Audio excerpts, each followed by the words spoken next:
Plano de cargos e salários, ele é uma ferramenta que possibilita à empresa organizar os cargos de acordo com a sua relevância para o negócio.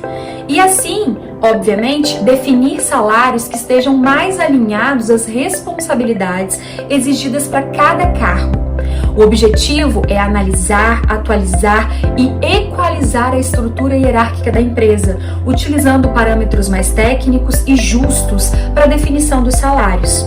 E os ganhos são infinitos, são muitos. O colaborador ganha porque ele ganha transparência na carreira, com métodos, parâmetros mais claros, mais definidos, porque o plano de cargos e salários, ele clarifica sobre as expectativas para cada função e também sobre as possibilidades de carreira, de ascensão, e isso, sem dúvida, melhora o aspecto motivacional, de satisfação, de engajamento, de senso de justiça e também de senso de pertencimento. O gestor também ganha, pois o plano de cargos e salários, ele é um instrumento gerencial, uma vez que o colaborador ele passa a ter clareza do que tem que fazer e o gestor também tem clareza do que fazer para avaliar, para fazer as promoções de uma forma mais justa, com critérios mais bem estruturados, não é mesmo? E além de ganho para o colaborador, né, para o gestor, quem também ganha é a empresa. E um dos maiores ganhos para a empresa é o ganho financeiro, porque o plano de cargos e salários, ele delimita a parte de custos, investimentos, direciona melhor a gestão de acordo com os recursos que já existem na empresa, projeta um crescimento já mais organizado, um crescimento mais pré-estabelecido. E além disso, a gente pode citar um ganho imensurável, que é a eliminação da subjetividade no processo de reconhecimento das pessoas.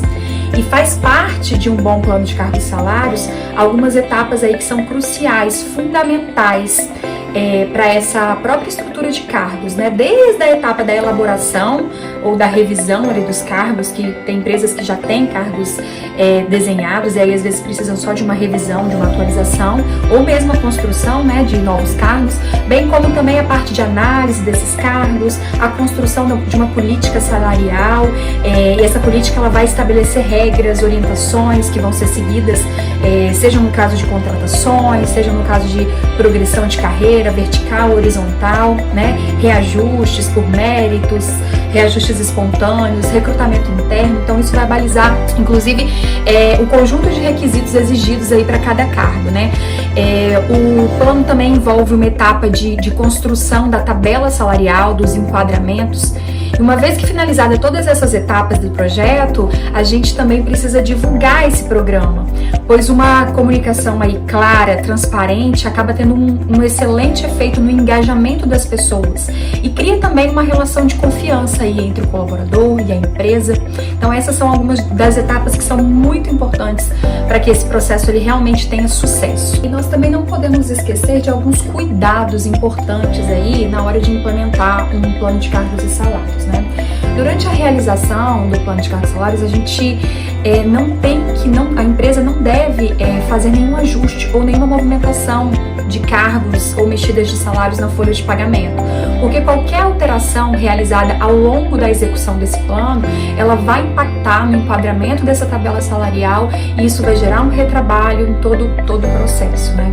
É importante também reforçar que o plano de cargos e salários ele é um documento com as regras do jogo. A gente costuma dizer assim, as pessoas acabam criando expectativas muito altas e acham que a partir do momento que a empresa implantou um plano de cargos e salários, elas acham que serão promovidas logo de cara. E é importante as pessoas entenderem que isso é uma ferramenta para a liderança, né? Que vai constar as regras do jogo ali para o RH, porque vai dar clareza, vai diminuir a subjetividade. E é importante também que o cliente entenda a importância de manter a participação, inclusive, de um responsável do RH durante toda a construção desse plano de cargos e salários. O RH ele tem que ter uma participação ativa para que todo esse processo de elaboração e implantação dessa política, desse plano, ele aconteça de uma forma mais fluida, né? Ele flua melhor. Então, quando o devido envolvimento não ocorre, o projeto ele pode ficar comprometido. Então, o processo também, ele obriga a empresa a ter critérios muito claros e isso ajuda a empresa a não ter, por exemplo, um passivo trabalhista. Todos os critérios que justifiquem ali diferentes salários para o mesmo cargo na estrutura, eles precisam estar claros, coerentes com a política de cargos e salários. porque caso contrário a empresa acaba ficando passível ali de algum processo. Então esses são alguns pontos importantíssimos e que todo cliente ao contratar uma empresa, né, uma consultoria, ou decidir fazer o próprio plano de cargos e salários internamente, ele precisa estar atento a essas questões que a gente acabou de pontuar. Bom, agora que você já conheceu algumas informações aí sobre o plano de cargos e salários, o que é, como funciona, quais são os principais ganhos, né, quais são os principais também cuidados, conte com a Hopen, conte com a ajuda de uma consultoria especializada e comece aí efetivamente colher os frutos e os resultados na sua empresa. Se você gostou do vídeo também, não se esqueça de compartilhá-lo nas redes sociais. Assim, outros profissionais também poderão conhecer essa ótima prática de gestão empresarial.